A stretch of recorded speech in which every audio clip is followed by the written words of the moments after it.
Good morning to all of you student. केम छो विद्यार्थी मित्रों? मजामां ने? ओके बाळको, तो ગયા લેક્ચરની અંદર આપણું 11મું યુનિટ આપણે જોયું હતું, બળ અને દબાણ. એના વિશે આપણે વાતચીત કરી હતી. હાફ યુનિટ રિવિઝનની અંદર આપણે પૂર્ણ પણ કર્યું હતું. હવે આગળ વધી રહ્યા છીએ. તો આગળ વધતા પહેલાં જે આપણે જૂનું જે જોયું છે એને એકવાર યાદ કરી લઈએ કે જેથી કરીને આજના લેક્ચર સાથે કનેક્ટિવિટી જળવાઈ જાય અથવા તો કનેક્ટિવિટી મળી જાય. તો ગયા લેક્ચરની અંદર આપણે બળ કોને કહેવાય એની ડેફિનેશન જોઈ હતી કે પદાર્થને ધક્કો મારો કે ખેંચો ત્યારે બળ છે ઉદ્ભવતું હોય છે. કોઈ પણ કાર્ય માટે બળ છે જરૂરી છે. એ બધી વાતચીતો આપણે કરી હતી. તો બળની ડેફિનેશન જોઈ હતી, બળનો એકમ જોયો હતો કે ભાઈ બળનો એકમ ન્યૂટન છે. બળ એ સદિશ રાશિ છે. સદિશ અને અદિશ કોને કહેવાય એ પણ જોયું હતું કે જે રાશિને દર્શાવવા માટે મૂલ્ય ઉપરાંત કિંમત અને દિશા બંનેની જરૂર પડે તેવી રાશિને સદિશ રાશિ કહેવાય. જે રાશિને દર્શાવવા માટે માત્ર મૂલ્યની જરૂર પડે, દિશાનો ઉલ્લેખ કરવો જરૂરી નથી, તેવી રાશિને અદિશ રાશિ તરીકે ઓળખવામાં આવશે. આ બધી વાતચીતો આપણે જોઈ હતી. ત્યારબાદ આપણે જોયું હતું, નેક્સ્ટ ટોપિક જોયો હતો, બળ આંતરક્રિયાના કારણે ઉદ્ભવે છે. તો બળ ક્યારે ઉદ્ભવે? જે કે જ્યારે બે પદાર્થો વચ્ચે આંતરક્રિયા થાય ત્યારે પરિણામ સ્વરૂપે બળ છે ઉદ્ભવતું હોય છે. ગાડીને ધક્કો મારવાનું આપણે એક્ઝામ્પલ જોયું હતું. ત્યારબાદ આપણે જોયું હતું કે બળની શરૂઆત કેવી રીતના થાય. બળની શરૂઆત એના ઉલ્લેખની વાત કરતી. બળ છે પદાર્થની અવસ્થામાં ફેરફાર કરી શકે એ પણ જોયું હતું કે પદાર્થની અવસ્થામાં કોઈ ગતિમાન પદાર્થ હોય, એ ગતિમાન પદાર્થની જે દિશામાં ગતિ કરી રહ્યો છે એ જ દિશામાં જો બળ લગાડવામાં આવે તો એની ઝડપમાં વધારો થાય, એટલે કે ગતિમાં વધારો થાય. હવે જે દિશામાં એ ગતિ કરી રહ્યો છે એની વિરુદ્ધ દિશામાં બળ લગાડવામાં આવે તો એની ઝડપમાં ઘટાડો થાય છે.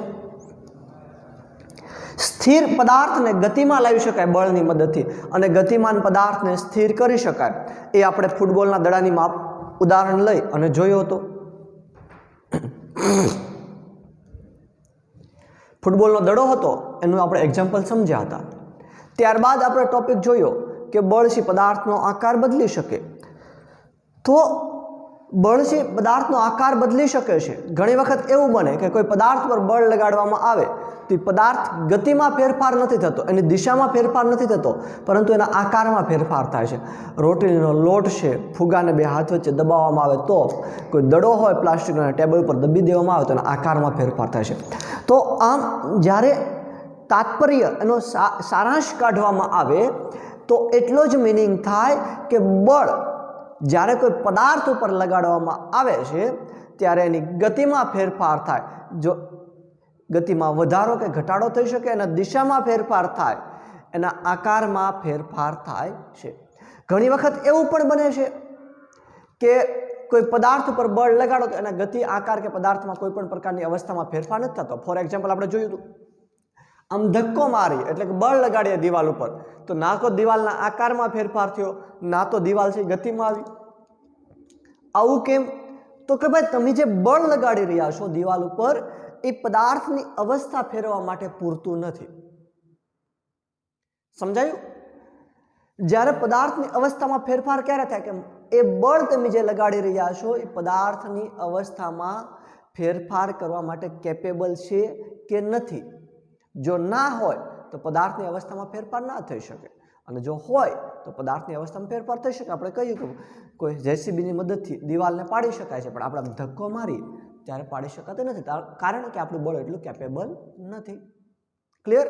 આ બધી માહિતીઓ આપણે મેળવી હતી. કોઈ પણ પદાર્થનું પરિણામી બળ શૂન્ય હોઈ શકે તો હોઈ શકે.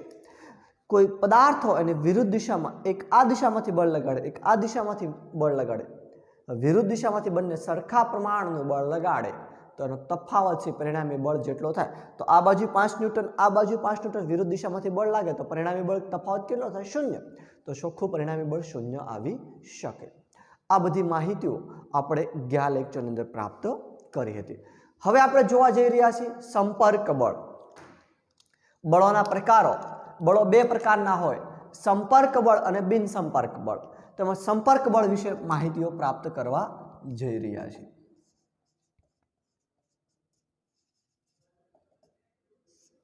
હવે સંપર્ક બળ એટલે શું એ ડેફિનેશન સમજીએ.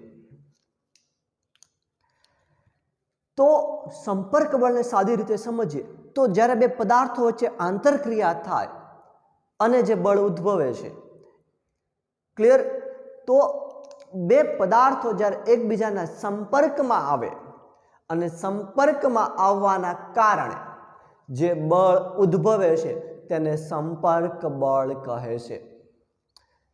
ફરી વખત ડેફિનેશન, સંપર્ક બળ એટલે શું? બે પદાર્થો, આપણે આગળ કહી ગયા કે બે પદાર્થોની આંતરક્રિયાના કારણે બળ ઉદ્ભવે છે.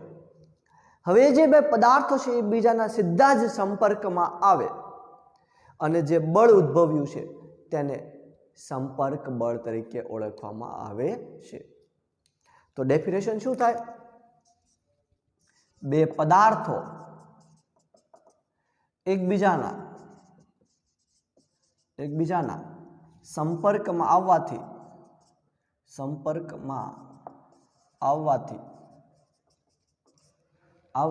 ઉદ્ભવતું બળ. ક્લિયર? બે પદાર્થો એકબીજાના સંપર્કમાં આવવાથી જે બળ ઉદ્ભવે છે તેને સંપર્ક બળ કહે છે. અથવા તો બે પદાર્થો એકબીજાના સંપર્કમાં આવવાથી ઉદ્ભવતા બળને સંપર્ક બળ કહે છે, અથવા તો લાગતા બળને સંપર્ક બળ કહે છે. ક્લિયર? તો ઘણા બળો એવા છે જેમાં એકબીજા પદાર્થનો સંપર્ક થવો જરૂરી છે. હવે એ સંપર્ક બળોની જો વાત કરવામાં આવે તો સંપર્ક બળોમાં પહેલું આવે છે સ્નાયુ બળ અને બીજું આવે છે ઘર્ષણ બળ.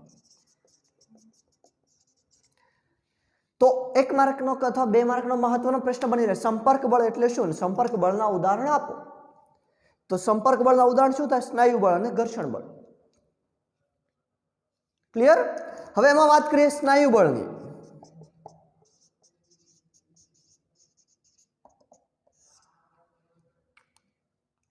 તો સ્નાયુ બળ એટલે શું? તો વ્યક્તિના સ્નાયુ વડે જે બળ ઉદ્ભવે છે અથવા તો વ્યક્તિના સ્નાયુ વડે જે ક્રિયા કરવામાં આવે છે કોઈ પદાર્થ ઉપર, અને પદાર્થ ઉપર ક્રિયા કરવાના કારણે સ્નાયુ વડે જે ક્રિયા કરી છે, જેના કારણે સ્નાયુ દ્વારા જે બળ ઉદ્ભવ્યું છે, જે સ્નાયુ દ્વારા જે બળ લાગ્યું છે, જેને સ્નાયુ બળ કહે. આપણા શરીરની સ્નાયુઓની ક્રિયાના લીધે લાગતા બળને સ્નાયુ બળ કહેવામાં આવે છે. સિમ્પલ ભાષામાં કહીએ તો સ્નાયુ દ્વારા લાગતા બળને સ્નાયુ બળ કહેવાય. વાત સમજાણી? હવે મનુષ્ય પણ સ્નાયુ બળ લગાડતો હોય છે, પ્રાણીઓ પણ અમુક પોતાના શારીરિક કાર્યો કરવા માટે સ્નાયુ બળનો ઉપયોગ કરતું હોય છે. કરીએ કે નથી કરતા? મનુષ્ય પણ સ્નાયુ બળ લગાડતો હોય. માની લો કોઈ કૂવાની અંદર છે, ડોલ ખેંચવાની હોય, કૂવામાંથી પાણી ભરેલી બાટલી, તો તમે સ્નાયુ વડે જ ખેંચો છો ને, સ્નાયુ બળ લગાડો છો બંને હાથોના. તેને કેવું બળ કહેવાય? સ્નાયુ બળ કહેવાય ને. તમે ક્રિકેટ રમી રહ્યા છો, ક્રિકેટની મદદથી કોઈ દડો આવે છે, એ બેટની મદદથી તમે એમ ફટકારો છો, તો તમે દડાને જે બળ આપો છો કોના મારફતે આપ્યું છે? તો તમે સ્નાયુ બળ લગાડ્યું છે, હાથ વડે સ્નાયુ બળ લગાડ્યું છે. તમે દોડી રહ્યા છો અને તમે ઝડપથી દોડવા માટે જે બળ લગાડો છો એ સ્નાયુ બળ છે. તમે ધીમે ધીમે દોડો પછી ઝડપથી દોડો તો એ સ્નાયુ બળની મદદથી થાય છે. તો સજીવ અથવા તો પ્રાણીઓ પોતાની રોજિંદી ક્રિયાઓ કરવા માટે સ્નાયુ બળ છે લગાડતા હોય છે, હોય ને? ક્લિયર? આપણે પણ આપણા સ્નાયુ બળની મદદથી અનેક કાર્યો કરી શકીએ છીએ. એમ જ પ્રાણીઓનો પણ ઉપયોગ, ઘોડા છે, ઊંટ છે, બળદ છે, એનો આપણે સ્નાયુ બળનો આપણે ઉપયોગ કરીએ છીએ. કરીએ કે નથી કરતા? કરીએ છીએ. જમીન ખેડવાની અંદર બળદનો ઉપયોગ કરીએ તો બળદ છે એની ઉપર તમને ખબર છે એની જે ડોક હોય, એની કૂંધ હોય, એની કૂંધ ઉપર એક કોઈ લાકડાનો મોટો ભાગ લગાડી અને એને ખેંચો તો એ સ્નાયુ બળની મદદથી જમીન ખેડે છે. યસ યા નો? જ્યાં કોઈ બીજું બળ લાગતું નથી, એના સ્નાયુની બળના મદદથી હળ છે એ આગળ વધે છે અને એવી રીતના જમીન ખેડાય છે. ક્લિયર? તો સ્નાયુ બળની અંદર તમને ખબર છે, આપણે સ્નાયુ બળની વાત કરીએ તો સ્નાયુ બળમાં બે પદાર્થનો સંપર્ક થાય છે કે નથી થતો? યસ યા નો? બે પદાર્થનો સંપર્ક થાય છે. તમારે ક્રિકેટને દડા વડે બેટ વડે ફટકારવાનું છે, સ્નાયુ બળ લગાડો છો તો બેટ વડે લાગતું સ્નાયુ બળ દડાનો સંપર્ક થયો કે ન થયો? બાટલીમાંથી કૂવામાંથી પાણી બહાર ખેંચવું છે તો હાથના સ્નાયુ બળ અને દોરડા આ બધાને ખેંચી અને એ ટૂંકમાં બે પદાર્થનો જો સંપર્ક થાય તો સ્નાયુ બળ ઉદ્ભવે. તમારે કોઈને જોરથી ફટકારવો છે, લાકડી ફટકારવી છે બળની મદદથી, બળપૂર્વક, તો એમાં પણ બે પદાર્થનો સંપર્ક થાય છે કે નથી થતો? મારા બોર્ડ ઉપર ઝડપથી આમ ફટકારવું હોય તો આ હાથનો સ્નાયુ અને આ બે પદાર્થનો એકબીજા સાથે સંપર્ક થાય છે તો જ સ્નાયુ બળ છે ઉદ્ભવતું હોય છે. તો આગળ વધીએ કે ભાઈ સ્નાયુ બળ ત્યારે જ લાગે છે કે જ્યારે આપણા સ્નાયુઓ બીજા કોઈ પદાર્થના સંપર્કમાં હોય. જો બીજા કોઈ પદાર્થ સાથે સંપર્કમાં ના હોય આપણા સ્નાયુ તો સ્નાયુ બળ લગાડી શકાય નહીં. આથી સ્નાયુ બળને સંપર્ક બળ તરીકે ઓળખવામાં આવે છે. ક્લિયર? તો શા માટે સ્નાયુ બળને સંપર્ક બળ તરીકે ઓળખવામાં આવે? કે આપણા સ્નાયુઓ જ્યારે બીજા પદાર્થના સંપર્કમાં આવે તો જ સ્નાયુ બળ ઉત્પન્ન થાય છે. એટલે બે પદાર્થનો સંપર્ક થયો ને, જો બે પદાર્થનો સંપર્ક ના થયો હોય તો એને સંપર્ક બળ ગણી શકાય નહીં, પરંતુ સ્નાયુ બળ ત્યારે જ ઉત્પન્ન થાય કે જ્યારે આપણા સ્નાયુઓ બીજા પદાર્થના સંપર્કમાં આવે તો. આથી સ્નાયુ બળને સંપર્ક બળ તરીકે ઓળખવામાં આવે છે. ક્લિયર? હવે આવે છે ઘર્ષણ બળ. તો બીજું જે બળ શીખ્યું છે સંપર્ક બળમાં ઘર્ષણ બળ. તો ઘર્ષણ બળ એ એવું બળ છે જે આપણે દેખીતી રીતે જોઈ શકતા નથી. એ પદાર્થ ઉપર લાગતું હોય છે. તો સાહેબ ઘર્ષણ બળ સંપર્ક બળ કઈ રીતના બની શકે? તો ઘર્ષણ બળ સંપર્ક બળ એટલા માટે થાય કે ઘર્ષણ હંમેશા બે પદાર્થની સપાટી પર લાગતું બળ છે. જ્યારે બે પદાર્થોની સપાટી એકબીજાના સંપર્કમાં આવે ત્યારે ઘર્ષણ બળ ઉદ્ભવતું હોય છે. ક્લિયર? હવે તમે ફાસ્ટ પેડલ મારી અને તમારી સાયકલને દડતી મૂકી દો તો થોડા સમય સુધી દડશે, પછી ધીમે ધીમે એની ગતિ મંદ થતી જશે, એટલે ધીમી પડતી જશે, અને એક સમય એવો આવશે કે સાયકલ હવે સ્થિર થઈ જશે. તો આ પદાર્થની ગતિની અવસ્થામાં ફેરફાર જોવા મળ્યો. એ શાના કારણે મળ્યો? કે એના ઉપર ઘર્ષણ બળ લાગતું હતું એના કારણે. ક્લિયર? હવે તમે રસ્તા પર સાયકલ દડાવી રહ્યા છો, તમારી સાયકલ દડી રહી છે અને તમે પેડલ મારવાનું બંધ કરી દીધું છે, તો હવે શું થશે? સાયકલના વ્હીલ, પૈડાની જે સપાટી છે તે અને રસ્તાની ઉપરની જે સપાટી છે તે એ બંને એકબીજાના સંપર્કમાં આવે છે અને સંપર્કમાં આવવાના કારણે ઘર્ષણ બળ ઉદ્ભવતું હોય છે. હવે ઘર્ષણ બળનો ફાયદો કહો તો ફાયદો અને ગેરફાયદો કહો તો ગેરફાયદો. એ આપણે યુનિટ 12 ની અંદર ઘર્ષણ બળ વિશે ઘણું બધું શીખવાનું છે. તો ઘર્ષણ બળ હંમેશા વિરુદ્ધ દિશામાં લાગે. પદાર્થ જે દિશામાં ગતિ કરતો હોય ને એની વિરુદ્ધ દિશામાં હંમેશા ઘર્ષણ બળ લાગતું હોય છે. માની લો આ પદાર્થ છે, બે પદાર્થોની સપાટી કઈ એક માર્કર પેર અને બોર્ડ, એ બંને પદાર્થો એકબીજાના સંપર્કમાં આવ્યા. હવે આ માર્કર ગતિ કરી રહી છે તો માર્કરની ગતિની દિશા આમ છે. ક્લિયર? આ દિશામાં ગતિ કરે છે તો ઘર્ષણ બળ ઓપોઝિટ વિરુદ્ધ દિશામાં લાગશે. વાત સમજાણી? ઘર્ષણ બળની માર્કરની દિશા આમ તો ઘર્ષણ બળ એની વિરુદ્ધ દિશામાં લાગશે. એટલે વિરુદ્ધ દિશામાં બળ લાગે એટલે પદાર્થની ગતિને અવરોધે અને પદાર્થની અવસ્થામાં ફેરફાર કરે. તો જે સાયકલને તમે ફાસ્ટ પેડલ મારી અને મૂકી દીધી હતી એ શરૂઆતમાં સ્પીડથી દડી રહી હતી, ધીરે ધીરે એક સમય એવો કે સાયકલ સ્થિર થઈ ગઈ. કેમ? તો શરૂઆતથી લઈ અને સ્થિર થઈ ત્યાં સુધી સાયકલ ઉપર સાયકલના પૈડાની સપાટી અને રસ્તાની સપાટી વચ્ચે ઘર્ષણ બળ લાગતું હતું અને એ એવા પ્રકારનું ઘર્ષણ બળ હતું જે સાયકલ જે દિશામાં ગતિ કરતી હતી એની વિરુદ્ધ દિશામાં ઘર્ષણ બળ લાગતું હતું.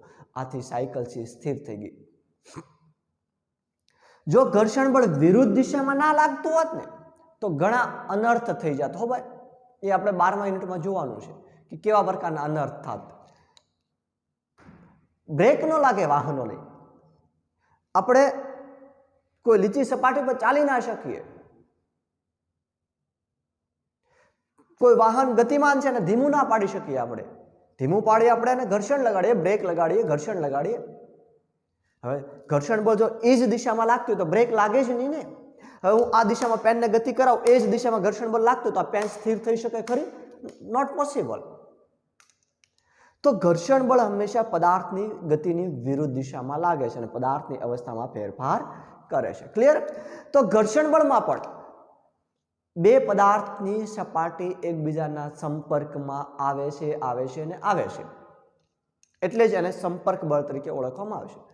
હવે હું આ પેન નીચે મૂકું છું તો સાહેબ આ પેન નીચે મૂકી એ પેનની ગતિ ધીરે ધીરે ધીમી કેમ પડી છે? તો આ પેનની સપાટી એ હવા સાથે ઘર્ષણ બળ લગાડે છે, એટલે હવાની સપાટી અને પેનની સપાટી એકબીજાના સાથે સંપર્કમાં આવે છે અને ઘર્ષણ બળ લાગે છે. ક્લિયર?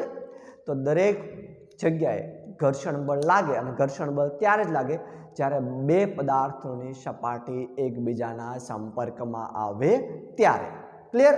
આથી ઘર્ષણ બળને પણ સંપર્ક બળ તરીકે ઓળખવામાં આવે છે. ક્લિયર? તો આ વાત થઈ સંપર્ક બળની. હવે નેક્સ્ટ મુદ્દો આવે છે બિન સંપર્ક બળ એટલે શું?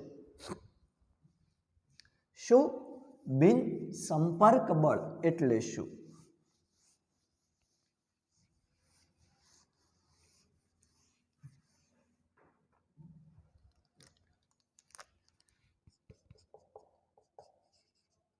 બિન સંપર્ક બળ. તો બિન સંપર્ક બળ એટલે એવું બળ કે બે પદાર્થોની સપાટી એકબીજાના સંપર્કમાં આવતી નથી તો પણ બંને પદાર્થો એકબીજા પર બળ લગાડે છે. આવા બળને અથવા તો આવા બળ જે ઉદ્ભવે છે અને બિન સંપર્ક બળ તરીકે ઓળખવામાં આવે છે. ફરી વખત કહું છું, બિન સંપર્ક બળ એટલે શું? બે પદાર્થોની જે સપાટી છે, સંપર્ક બળમાં બે પદાર્થોની સપાટીનો સંપર્ક થાય અને બળ ઉદ્ભવતું હતું. બિન સંપર્ક બળમાં બે પદાર્થોની સપાટીનો સંપર્ક થતો નથી તો પણ એ બે પદાર્થો વચ્ચે બળ ઉદ્ભવે છે. આવા બળને બિન સંપર્ક બળ તરીકે ઓળખવામાં આવે છે. તો એની ડેફિનેશન આ રીતના કહી શકાય: બે પદાર્થોની સપાટીનો સંપર્ક થતો બે પદાર્થોની સપાટીનો સંપર્ક થતો નથી. બરોબર? બિન સંપર્ક બળમાં જે બે પદાર્થો વચ્ચે બળ ઉદ્ભવી રહ્યું છે એ બે પદાર્થોની સપાટીનો સંપર્ક થતો નથી તો પણ બળ લાગે છે અથવા તો બળ ઉદ્ભવે છે. આવા બળને બિન સંપર્ક બળ તરીકે ઓળખવામાં આવે. બિન સંપર્ક બળ ક્યાં ક્યાં છે એની જો વાત કરવામાં આવે તો પહેલું આવે છે ચુંબકી બળ, બીજું છે સ્થિર વિદ્યુત બળ, સ્થિર વિદ્યુત બળો, અને ત્રીજું છે ગુરુત્વાકર્ષણ બળ.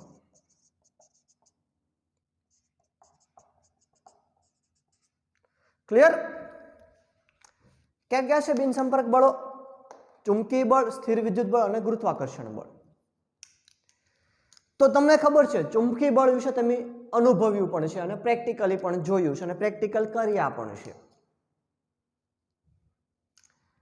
તો આ ચુંબકી બળ છે એમાં તમને ખબર છે એક ચુંબક છે બીજા ચુંબક ઉપર બળ લગાડે છે તો એક ચુંબક છે લોખંડની ખીલીને પોતાની તરફ આકર્ષે છે. આ જે બળની મદદથી જે કાર્ય થાય છે આવા બળને ચુંબકી બળ કહેવાય. તો ચુંબકી બળ તમને ખબર છે બે ચુંબક છે એને એકબીજાની નજીક લાવવામાં આવે તો એકબીજાની નજીક આવે છે, થોડુંક અંતર બાકી હોય તે પોતાના બળથી એકબીજાને ખેંચી લે છે, અથવા તો એકબીજા નજીક લાવો ત્યારે હજી સ્પર્શ ન થયો, સંપર્ક ન થયો, એકબીજાને દૂર ધકેલી દેશે. તો એની વચ્ચે જે કાંઈ બળ લાગે છે, ખેંચે છે અથવા તો ધક્કો મારે છે, આ જે બળ લાગી રહ્યું છે એવા બળને ચુંબકીય બળ કહેવાય. આ તમે અનુભવ્યું પણ છે કે ચુંબકીય બળ લાગવા માટે બે પદાર્થોનો સંપર્ક થવો જરૂરી નથી. થોડું અંતર હોય તો પણ એની વચ્ચે બળ ઉદ્ભવે છે. આ બિન સંપર્ક બળ થયું. તો ચુંબકીય બળમાં તમને ખબર છે, કાં તો પોતાની તરફ એક ચુંબકને પોતાની તરફ ખેંચે છે અથવા તો એ જ ચુંબકને પોતાનીથી દૂર ધકેલે છે બીજું ચુંબક. તો આ ચુંબકીય બળ છે. હવે પોતાની તરફ ખેંચે અને પોતાનાથી દૂર ધકેલે એની જો વાત કરવામાં આવે તો તમને ખબર છે, ચુંબકના બે સમાન ધ્રુવ હોય તો સમાન ધ્રુવ અપાકર્ષણ, અસમાન ધ્રુવ તો શું થશે? આકર્ષણ. ક્લિયર? માની લો આ ચુંબક છે કોઈ NH,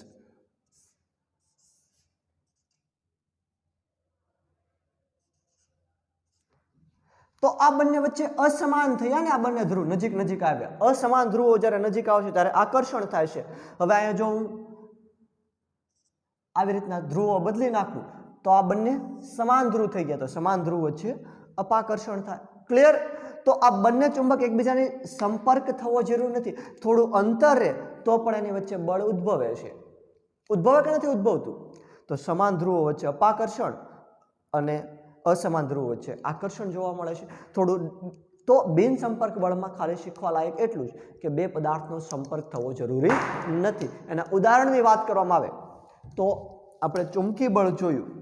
એ જ રીતના તમને ખબર છે, લોખંડની ખીલી હોય એને ચુંબકની નજીક લઈ જાઓ અથવા તો ચુંબકની નજીક લોખંડની ખીલ લાવો તો એને ચુંબક સાથે સ્પર્શ કરાવવો જરૂર નથી. થોડું ડિસ્ટન્સ રહે ત્યાં જ ચુંબક છે પોતાની ખેંચાણ શક્તિ, પોતાના બળની મદદથી પોતાની તરફ ચુંબકની ખીલીને ખેંચી લે છે.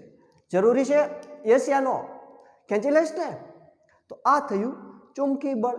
હવે વાત કરીએ સ્થિર વિદ્યુત બળની. તો હવે આવે છે સ્થિર વિદ્યુત બળો. તો તમને ખબર છે વિદ્યુત બળો ભાઈમાં વિદ્યુત ભારો રહેલા હોય. વિદ્યુત ભારો બે પ્રકારના હોય, ધન વિદ્યુત ભાર અને ઋણ. ક્યાં હોય છે? ધન વિદ્યુત ભાર અને ઋણ વિદ્યુત ભાર. ક્લિયર? તો આ સ્થિર વિદ્યુત ભાર છે એ પણ બિન સંપર્ક બળ છે. એક વિદ્યુત ભારિત પદાર્થ વડે બીજા વિદ્યુત ભારિત કે વિદ્યુત ભાર રહિત પદાર્થ પર લાગતા બળને સ્થિર વિદ્યુત બળ કહે છે. કોઈ એક પદાર્થ છે વિદ્યુત ભારિત છે, કોઈ પદાર્થને ઘસવામાં તો વિદ્યુત ભારિત થાય છે, તમે શીખી ગયા છો. યસ યા નો? તો એક વિદ્યુત ભારિત પદાર્થ વડે બીજા વિદ્યુત ભારિત કે વિદ્યુત ભાર રહિત પદાર્થ પર લાગતા બળને સ્થિર વિદ્યુત બળ કહે. હવે તમે શીખી પણ ગયા છો, પ્લાસ્ટિકની કોઈ માપપટ્ટી હોય પ્લાસ્ટિકની, એને માથાની અંદર 10 મિનિટ ઘસી 5 મિનિટ ઘસી અને કાગળના ટુકડાની નજીક લઈ જવાનું છે. કાગળના ટુકડાને સ્પર્શ નથી કરાવવાનું, થોડું દૂર રાખવાનું, તો પણ તે કાગળના ટુકડાને પોતાની તરફ આકર્ષી લેશે. આ શેના કારણે થયું? કારણ કે તમે માથામાં પટ્ટી ઘસી છે પ્લાસ્ટિકના, એના કારણે પટ્ટી છે વિદ્યુત ભાર ધારિત કર્યો છે, વિદ્યુત ભાર ધારણ કર્યો છે, જેના કારણે હવે શું થશે? સ્થિર વિદ્યુત બળ ઉત્પન્ન થશે. તો એક વિદ્યુત ભારિત પદાર્થ એટલે આપણા કોણ થશે? પ્લાસ્ટિકની પટ્ટી. કેમ કે એને માથામાં ઘસે એટલે વિદ્યુત ભાર ધારણ કર્યો છે. ક્લિયર? હવે બીજા વિદ્યુત ભારિત કે વિદ્યુત ભાર રહિત પદાર્થ પર લાગતા બળને સ્થિર વિદ્યુત બળ કહે. તો એ માથાની પટ્ટીને પ્લાસ્ટિકની પટ્ટીને માથા સાથે ઘસી કાગળના ટુકડાની નજીક લઈ જાઓ તો એ કાગળના ટુકડાને પોતાની તરફ આકર્ષી લેશે. એ જે આકર્ષવાનું જે બળ લાગ્યું કયું હતું? સ્થિર વિદ્યુત બળ હતું. ક્લિયર? યસ યા નો? તો બે પદાર્થો એકબીજાના સંપર્કમાં ના આવે તો પણ આ બળ ઉદ્ભવે છે.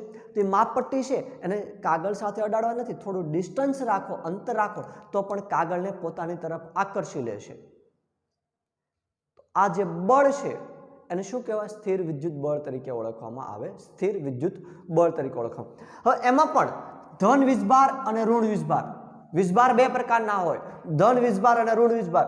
જો ધન એકબીજાની નજીક આવ્યા, ધન વીજભાર એકબીજાની નજીક આવે તો આની વચ્ચે શું થશે? ચુંબકની જેમ અપાકર્ષણ થશે. ધન અને ઋણ એકબીજાની નજીક આવશે તો આકર્ષણ થશે. ક્લિયર? યસ યા નો? અને ઋણ ઋણ વિદ્યુત ભાર એકબીજાની નજીક આવશે તો પણ અપાકર્ષણ જોવા મળશે, એટલે દૂર ભાગશે. ક્લિયર? તો આ સ્થિર વિદ્યુત ભારિત જે બળ છે એમાં બે પદાર્થોનો સંપર્ક થવો જરૂરી નથી. સંપર્ક ના થાય તો પણ એના અંદર બળ પ્રવર્તે છે, બળ ઉદ્ભવે છે. આ બળને સ્થિર વિદ્યુત બળ તરીકે ઓળખવામાં આવે છે. ક્લિયર? હવે આવે છે ગુરુત્વાકર્ષણ બળ. એનાથી પણ તમે વાકેફ છો.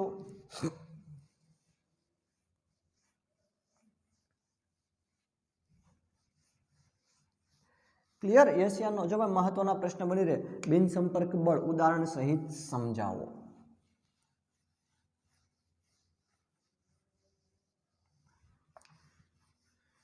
યસ યા નો? તો આ 3 માર્કનો કે 2 માર્કનો પ્રશ્ન મહત્વનો બની રહે. સંપર્ક બળ સમજાવો એ પણ મહત્વનું બની રહે. તો હવે આવે છે ગુરુત્વાકર્ષણ બળ.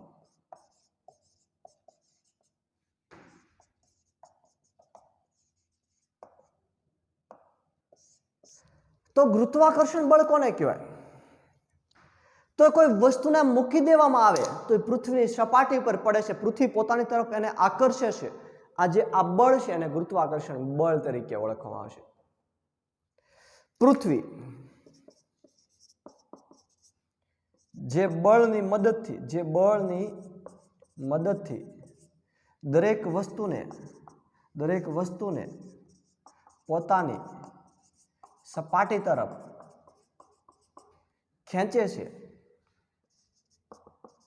ખેંચે તેને ગુરુત્વાકર્ષણ અથવા તો તેને ગુરુત્વાકર્ષણ બળ કહે છે. હવે ગુરુત્વાકર્ષણ બળ એટલે શું? કે પૃથ્વી છે દરેક પદાર્થને પોતાની સપાટી તરફ ખેંચે છે, એટલે કોઈ બળ લગાડે છે. આ જે બળ છે એને ગુરુત્વાકર્ષણ બળ તરીકે ઓળખવામાં આવશે. તમે 10 માળની મંજિલ ઊંચી બિલ્ડિંગ હોય ત્યાંથી કોઈ પદાર્થને મૂકો તો ઉપર જાય છે કે નીચે આવે છે? નીચે આવે છે. કેમ? તો પૃથ્વી દરેક પદાર્થને પોતાની તરફ ખેંચે છે. ગુરુત્વાકર્ષણ બળના નિયમો ન્યૂટને આપ્યા હતા. ક્લિયર? તો દરેક પદાર્થને પૃથ્વી પોતાની તરફ ખેંચે છે. હવે આ પેન મૂકું છું ઉપરથી નીચે તો પૃથ્વી પોતાની તરફ ખેંચે છે. તો આ કયા બળની મદદથી ખેંચે છે? એમાં પૃથ્વીની સપાટીનો સંપર્ક થયો નથી તો પણ પૃથ્વી પોતાની તરફ બળ લગાડે છે. તો આ બિન સંપર્ક બળ થયું કે નહીં ગુરુત્વાકર્ષણ બળ? કે એમાં બે પદાર્થની સપાટીનો સંપર્ક થવો જરૂરી નથી તો પણ પૃથ્વી છે એને પોતાની તરફ ખેંચે છે. તો આ ગુરુત્વાકર્ષણ બળ. તમે કોઈ પદાર્થ આમ મૂકો છો તે નીચે જ પડે છે. કેમ ભાઈ? ઉપર નથી જતો, આમ દિશામાં નથી ફંટાતો, નીચે જ કેમ આવે છે? તો પૃથ્વીની સપાટી એ પદાર્થ ઉપર ગુરુત્વાકર્ષણ બળ લગાડે છે, જેના કારણે એ બળની મદદથી દરેક પદાર્થ નીચેની તરફ ખેંચાઈ આવે છે. જો આવું ના થતું હોત તો દરેક પદાર્થ નીચેની તરફ ખેંચાઈ આવત નહીં. તો ગુરુત્વાકર્ષણ બળમાં પણ બે પદાર્થની સપાટીનો સંપર્ક જરૂરી નથી તો પણ આ બળ ઉદ્ભવે છે અને આ બળને ગુરુત્વાકર્ષણ બળ તરીકે ઓળખવામાં આવે છે. તો આ વાત થઈ બિનસંપર્ક બળોની કે ભાઈ બિનસંપર્ક બળો એટલે શું? કે જેમાં બે પદાર્થની સપાટીનો સંપર્ક નથી થતો, થોડું અંતરે છતાં તેની વચ્ચે બળ ઉદ્ભવે છે. આ બળને બિનસંપર્ક બળો તરીકે ઓળખવામાં આવશે. ઉદાહરણ તરીકે ચુંબકીય બળ, સ્થિર વિદ્યુત બળ અને ગુરુત્વાકર્ષણ બળ. ક્લિયર? હવે એના પછીના ટોપિક ઉપર જઈએ તો બાળકો હવે આપણે નવો ટોપિક શરૂ કરવા જઈ રહ્યા છીએ. મસ્ત ટોપિક છે દબાણ. તો તમે ઘણી વખત દબાણ પણ અનુભવ્યું હશે. અનુભવ્યું કે નથી અનુભવ્યું? અનુભવ્યું જ હોય બધાએ દબાણ. ઘરે મસ્ત એક સોફામાં ટીવી જોવા માટે 3ની કેપેસિટી હોય, 7 જણા હાકડ મુકડ બેઠી જાય, પછી એમ કે હમણાં દબાણ લાગે છે, ધક્કો લાગે છે, એક બાજુ બેઠ ને એમ. ક્લિયર? તો અનુભવ્યું જ હોય. હવે આવે છે દબાણ.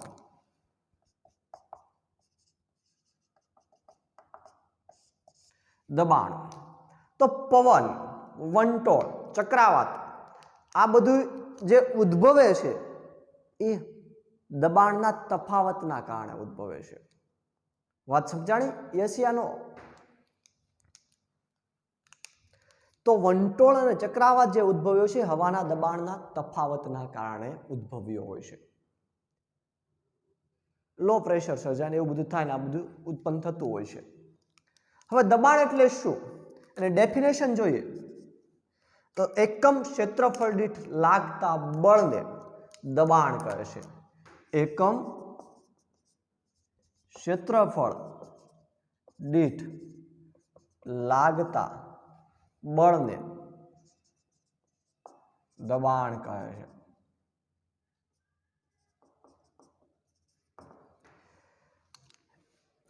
દબાણની સંજ્ઞા, દબાણ એટલે પ્રેશર, દબાણની સંજ્ઞા P છે. એકમ ક્ષેત્રફળ દીઠ લાગતા બળને દબાણ કે દબાણની સંજ્ઞા P છે એટલે P અથવા તો દબાણ P બરાબર બળ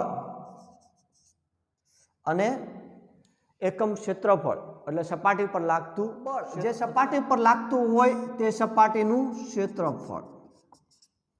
આખું નથી લખ્યું, શોર્ટ ફોર્મ્યુલા. તો બળ જે સપાટી પર લાગતું હોય તે સપાટીનું ક્ષેત્રફળ. ઓકે, નીચે શું આવે? જે સપાટી પર લાગતું હોય તે સપાટીનું ક્ષેત્રફળ. એટલે હું ખાલી ક્ષેત્રફળ આપું છું. ક્લિયર? તો દબાણની ડેફિનેશન ક્લિયર થઈ ગઈ. એકમ ક્ષેત્રફળ દીઠ લાગતા બળને દબાણ કહે છે. ક્ષેત્રફળ એટલે ફરી વખત કહું છું કે જે સપાટી છે એ સપાટી પર જે બળ લાગી રહ્યું છે તે ક્ષેત્રફળની વાત થાય છે. ઓકે, તો બળને આપણે F વડે દર્શાવીએ છીએ, ક્ષેત્રફળને મીટર સ્ક્વેર કહીએ ને, ક્ષેત્રફળને એરિયા કહીએ, મીટર સ્ક્વેર એનો સંજ્ઞા આ એરિયા. તો દબાણનું સૂત્ર શું થાય? P બરાબર F ના છેદમાં A. આનો એકમ શોધીએ તો આનો ન્યૂટન થાય. બળનો એકમ ન્યૂટન છે, બરોબર. આનો મીટર સ્ક્વેર. તો એકમ શું થાય દબાણનો? તો દબાણનો એકમ થાય દબાણ બરાબર ન્યૂટન બાય મીટર સ્ક્વેર. પાસ્કલની યાદમાં પાસ્કલ પણ કહેવામાં આવે છે. પાસ્કલ એકમ પણ લેવામાં આવે છે દબાણનું. ક્લિયર? આટલી જ વસ્તુ યાદ રાખવાની છે દબાણની અંદર. ડેફિનેશન, સૂત્ર અને એકમ ટેક્સ્ટ બુકની અંદર આપ્યો નથી, છતાં તમારે યાદ રાખવું હોય તો તમારી મરજી. હવે જો ક્ષેત્રફળ ઘટાડવામાં આવે, બળ એ જ રાખવામાં આવે, ક્ષેત્રફળ પદાર્થનું ઘટાડી દેવામાં આવે તો પણ દબાણ વધે છે. અને દબાણ વધે એનો મતલબ એવો થાય ક્ષેત્રફળ ઘટે છે. વાત સમજાણી? તમારે કોઈ પદાર્થનું દબાણ વધારવું છે અને બળ એ જ રાખવું છે તો એ પદાર્થનું ક્ષેત્રફળ ઘટાડી દો એટલે દબાણ આપોઆપ વધી જશે. દબાણ ઘટાડવું છે કોઈ પદાર્થનું તો બળ એ જ હોય, સમાન મૂલ્યનું બળ હોય તો ક્ષેત્રફળમાં વધારો કરી દો એટલે શું થશે? દબાણ ઘટી જશે. તો તમને ખબર છે કોઈ ખીલી મારીએ છીએ ત્યારે નીચેનો ભાગ છે અણીદાર ને ઉપરનો ભાગ છે મોટો રાખવામાં આવે છે. શું કામ? એમાં પણ આ જ ફોર્મ્યુલા કામ કરે છે. ક્ષેત્રફળ ઘટાડો એટલે દબાણ વધી જાય. એ જ રીતના કુલી છે એ માથા પર રૂમાલનો ભાગ વીંટાળીને માથા પર રાખતો હશે. શું કામ? કે ક્ષેત્રફળ વધારે છે એટલે જે વજનદાર વસ્તુ છે એનું દબાણ ઓછું લાગે માથા ઉપર. કેમ? કે ક્ષેત્રફળ વધારો તો દબાણ ઘટે, ક્ષેત્રફળ ઘટાડો તો દબાણ વધે. વાત સમજાણી? તો કુલી શું કામ ભાઈ માથા પર રૂમાલનો આખો વીંટોળીને રાખે છે? કે ક્ષેત્રફળ વધારે છે. વસ્તુનો જે વજન હોય, બળ હોય તો એ જ રહેવાનું છે. ક્ષેત્રફળ વધારો એટલે દબાણ ઘટી જાય. તમે આ ન ફેરવી શકો પણ આને તો ફેરવી શકો ને. તમને ખબર છે એ જ રીતના ઓલા થેલાઓના પટ્ટાઓ પણ શું કામ લાંબા ને પગથા રાખે એ બધું કે ભાઈ દબાણ ઓછું લાગે એટલા માટે ક્ષેત્રફળ વધારી દેવામાં આવશે. તો આ મુદ્દો થયો મિત્રો દબાણનો. દબાણમાં બહુ સરળ છે અને આઈએમપી પ્રશ્ન બની રહે. દબાણ એટલે શું સમજાવો? તો એકમ ક્ષેત્રફળ દીઠ લાગતા બળને દબાણ કહેવાય. સંજ્ઞા P છે. દબાણ બરાબર બળ અપોન ક્ષેત્રફળ ન્યૂટન બાય મીટર સ્ક્વેર. બરાબર. ક્ષેત્રફળ વધારવામાં આવે તો દબાણ ઘટે છે. દબાણ વધારવું હોય તો ક્ષેત્રફળને ઘટાડવું પડે. ક્લિયર? આટલી વસ્તુ. નેક્સ્ટ મુદ્દો જોઈએ તો બાળકો નેક્સ્ટ મુદ્દો આવે છે પ્રવાહી અને વાયુઓ પણ પાત્ર ઉપર દબાણ લગાડે છે અથવા પ્રવાહી અને વાયુઓ પણ દબાણ લગાડે છે. તો એ વાત સાચી છે, રાઈટ છે, સાચી વાત છે કે વાયુઓ પણ દબાણ લગાડે છે અને પ્રવાહીઓ પણ દબાણ લગાડતા હોય છે. ક્લિયર? પ્રવાહી અને વાયુઓ દ્વારા લાગતું દબાણ એવો મુદ્દો છે. સમજવાનું ખાલી એટલું જ છે, પ્રવાહીઓ જે પાત્રમાં ભરવામાં આવ્યું હોય એ પાત્રની દિવાલ ઉપર દબાણ લગાડતા હોય છે અને વાયુ પણ પાત્રની દિવાલ ઉપર દબાણ લગાડે છે. ક્લિયર? અને એક્ટિવિટીઓ આપેલી છે અલગ અલગ પ્રકારની. એ એક્ટિવિટીઓ તમે કરી શકો છો અને અનુભવી શકો કે પ્રવાહી હોય કે વાયુ હોય જે પાત્રની અંદર ભરવામાં આવી પાત્રની દિવાલો ઉપર પોતાનું દબાણ છે લગાડતા હોય છે. ક્લિયર? હવે નેક્સ્ટ મુદ્દો આવે છે, લાસ્ટ મુદ્દો, વાતાવરણનું દબાણ. કયો મુદ્દો આવે છે? નેક્સ્ટ વાતાવરણનું દબાણ. જો વચ્ચેનો મુદ્દો કટ નથી કર્યો, વચ્ચેનો મુદ્દો એવો છે કે પ્રવાહી અને વાયુઓ દ્વારા લાગતું દબાણ, તો પ્રવાહી અને વાયુઓ પાત્રની દિવાલ ઉપર દબાણ લગાડે છે. ઓકે, હવે આવે છે વાતાવરણનું દબાણ. વાતાવરણનું દબાણ.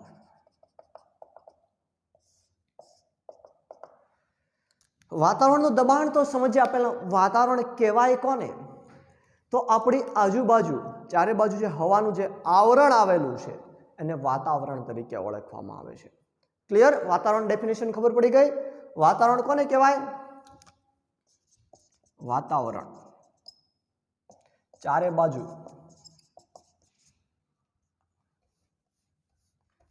બાજુ આવેલ